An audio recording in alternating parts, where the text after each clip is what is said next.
A esta hora con lo último.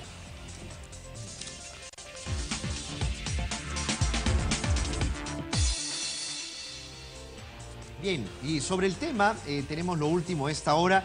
En la línea telefónica se encuentra el congresista Marco Arana, quien pues ha participado, ha tenido una llegada en el primer año de legislatura con la situación de los pueblos, ¿no? Las poblaciones que se encuentran pues en riesgo de vulnerabilidad, aquellos que les faltan servicios básicos también. El congresista de Cajamarca, Marco Arana, se encuentra en la línea telefónica. Congresista Arana, bienvenido, muy buenos días. Muy buenos días, saludar a la teleaudiencia del canal del Congreso. Gracias, Mario. Muy amable, congresista Arana. Bueno, sin duda preguntarle, porque sobre el tema de los damnificados luego del niño costero, ¿no? ¿Cuál es su opinión, cuál es su perspectiva en torno pues a este tema? Porque a 6 meses de los desastres naturales siguen viviendo aún en condiciones que no son pues las adecuadas. Bueno, un primer problema, Mario, es que podemos describirlo de esta manera. La población más vulnerable sufrió el embate del desastre del fenómeno del niño costero. Y ahora está sufriendo el desastre de un gobierno que no es capaz de dar una respuesta rápida y oportuna. Ayer he estado en Lambayeque, ¿no? Y la situación de las familias que han sido afectadas, me lo expresaba el propio gobernador regional, es de una lentitud inmensa, y la autoridad encargada de la reconstrucción ha anunciado que recién el 30 de agosto tendrá un plan. Y como decían ayer pobladores de Lambayeque, si el 30 de agosto recién va a tener el plan y van a comenzar en septiembre, y en octubre y noviembre comienzan otra vez las lluvias, o sea, ¿de qué estamos hablando? De una ineptitud muy grande de parte del gobierno para tener una respuesta rápida. En muchos casos habría sido mejor, sobre todo para los temas de vivienda, de saneamiento básico, de actuar por el camino de fondos de emergencia para que estos puedan ser ejecutados lo más prontamente posible por municipios o gobiernos regionales, por supuesto con un mecanismo de control y supervisión para evitar que se haga mal uso de los fondos públicos. Y además esta preocupación muy grande con el hecho de que el gobierno haya licitado esta compra por cerca de 375 millones de soles de viviendas de cartón, ¿no? Que fácilmente podían haberse fabricado por empresarios nacionales, y no casitas de cartón, sino de madera, como ahora lo sabemos, a costo mucho menor, pero al parecer se ha optado por favorecer a los fabricantes chilenos, como lo ha denunciado incluso periódicos que no tienen nada que ver en una posición contraria al gobierno, como el propio diario Gestión, el diario Comercio, han estado dando cuenta de este malestar de los productores y fabricantes de casas provisionales, que bien podrían haber servido para que en vez de las carpas de plástico que se les ha dado y que algunas de ellas están ya colapsando, pudieran funcionar mejor, ¿no? Y realmente lamentar que el gobierno todavía espere al 30 de agosto para anunciar un plan de reconstrucción más de medio año después de ocurrido los sucesos, ¿no? Daría la impresión que desde la comodidad de una oficina se es insensible frente a personas que han perdido todo, ¿no? Como usted dice, congresista, la sensibilidad, ¿no? Es lo que realmente hace falta en estos momentos, que preocupa no solamente la situación de los módulos de vivienda en la que estas personas pueden estar reubicadas y por las que se les cobra, tengo entendido también, sino pues el tema del Zika en Tumbes y el tema del agua, ¿no? Pues escasea el servicio de agua y saneamiento. Estamos viendo, por ejemplo, según un reportaje el día de ayer, que muchos compatriotas en Tumbes tienen que ir a la frontera con Ecuador, en donde tienen que pedir por el agua o comprarlo. ¿Cuál es su posición? ¿Qué es lo que realmente se tiene que estructurar en esta zona? Más aún que estamos agosto y queda muy poco para la otra temporada de verano y Dios no quiera que haya otro fenómeno. Le decía a Mario que en realidad al desastre de fenómeno del niño se está sumando el desastre de la falta de respuesta oportuna y de la gestión eficiente de parte del gobierno, porque dinero hay. En estos últimos 3 o 4 meses se ha hecho una enorme emisión de bonos de deuda externa para darle liquidez al programa de reconstrucción. Sin embargo, los temas concretos son efectivamente el tema del acceso al agua. En el caso de Tumbes preocupa de manera especial de que, por ejemplo, sabemos que las aguas que van del río Puyango son aguas que bajan con contaminación de metales pesados de la minería ilegal que se hace en Ecuador, ¿no?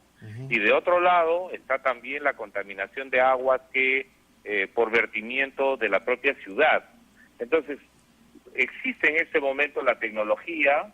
Recordemos que hace poco más de un par de años, el propio Bill Gates había financiado un programa muy importante para tratamiento de aguas residuales que convertía incluso las aguas de desagüe en aguas potables. Es decir, la tecnología existe. En este momento lo que está ocurriendo es la indolencia y la ineficiencia del gobierno central para responder a un tema tan básico como es el agua y el saneamiento, ¿no? Porque en realidad no olvidemos además que en el caso de Tumbes y de Piura tenemos temperaturas tropicales en la costa. Y eso significa que el tema de del saneamiento básico o de las enfermedades, sea por el tema del Zika, o enfermedades asociadas que tengan que ver con la falta de agua oportuna para la higiene personal, para el consumo humano, para el lavado de ropa y la alimentación, es un tema muy sensible. Y entonces en este momento, ¿por qué el gobierno está esperando con tanta lentitud? Porque los funcionarios que ha puesto ya visitaron, ya se tomaron la foto en la época en que había que cargar niños y sacar ancianitos y mujeres, y ponerse en primera página de los periódicos. Eso a mí me parece francamente vergonzoso que habiendo dinero, porque el dinero existe, no haya la voluntad política de resolver los temas fundamentales, porque una carretera, el asfaltado, un nuevo trazo, eventualmente puede esperar un poco, ¿no? Esto se puede hacer una cosa provisional, pero en el caso del agua y saneamiento básico, en realidad hay que actuar con emergencia. Ya tuvimos además una experiencia cuando nos pasó el tema del cólera, el año 92-93, ¿no?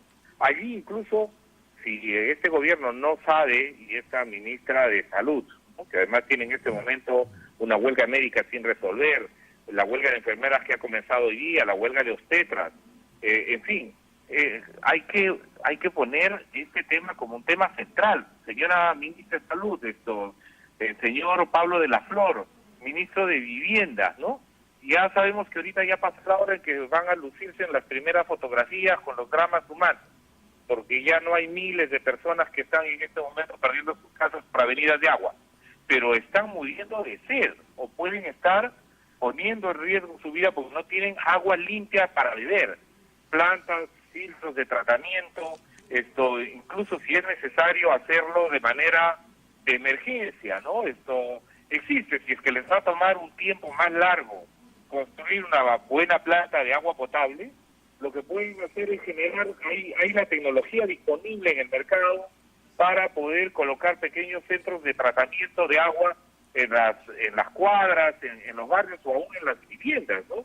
Eso creo que es un crimen, estar de espaldas durante tantos meses a este tema, y como ustedes han señalado, yo he estado de viaje, no he tenido oportunidad de mirar todavía la información que se ha difundido, pero que tengan que ir hasta el Ecuador a pedir agua, cuando el país tiene los recursos para dar un recurso tan importante y significativo para la gente, me parece no solo indignante, sino hasta vergonzoso, ¿no?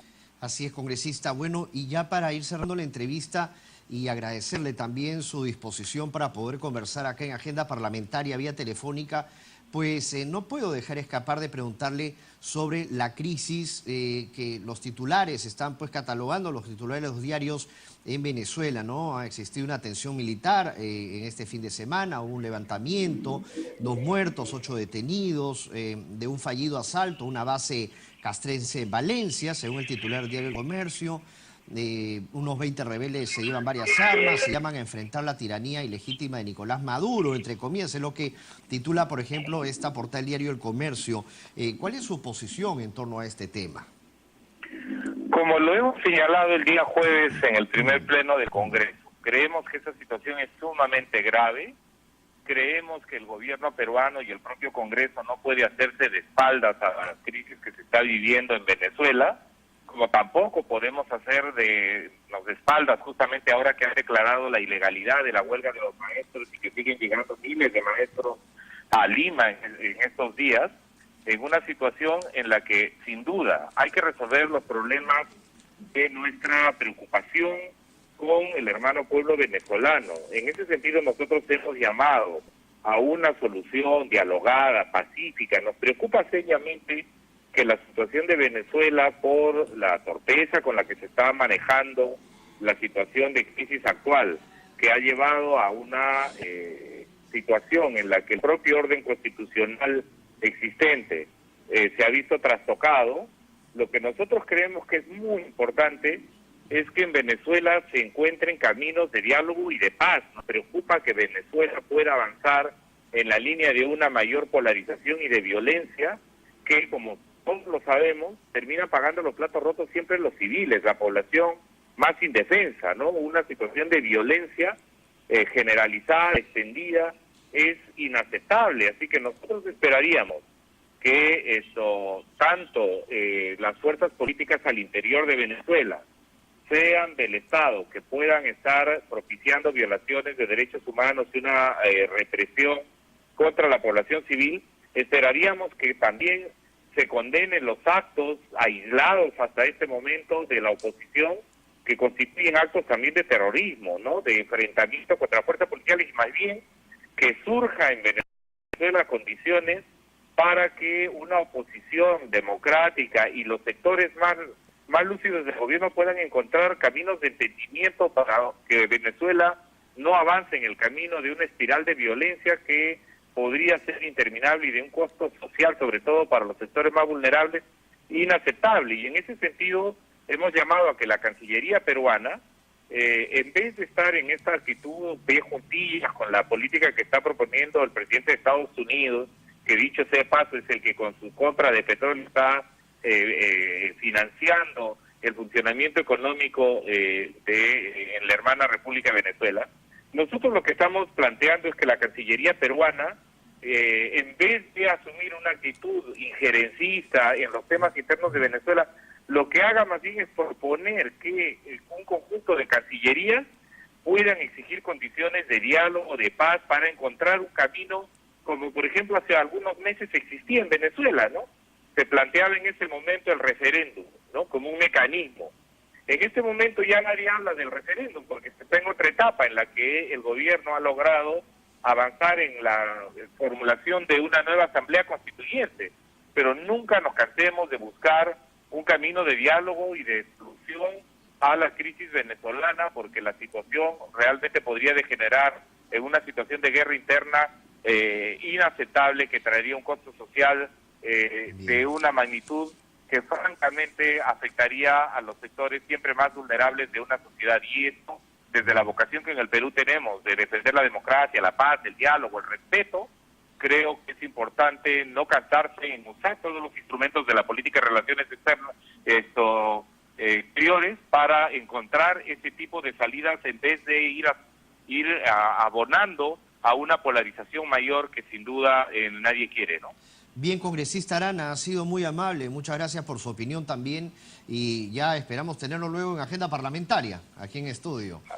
Muchas gracias. Espero vernos pronto, Mario, y desear que se restablezca el diálogo con los médicos en huelga, que se restablezca el diálogo con los maestros. Hay situaciones muy preocupantes en nuestro país, y francamente creo que no ayuda el hecho de que se descalifique los justos reclamos de los profesores o de los médicos como si fueran solamente esfuerzos desestabilizadores, y que hoy día que ha comenzado la huelga de enfermeras, la ministra de Salud dejen de salir de esta actitud cerrada para atender los justos reclamos de sectores públicos que han sido siempre relegados, ¿no? Hagámoslo por el bien de todos los peruanos, por la salud y la educación de nuestros niños y la salud de nuestros pacientes en el Perú. Muchas gracias, Mario. Muchas gracias, congresista. Soy el congresista Marco Arana. A esta hora son ya las 9:35. Vamos con nuestro bloque nacional.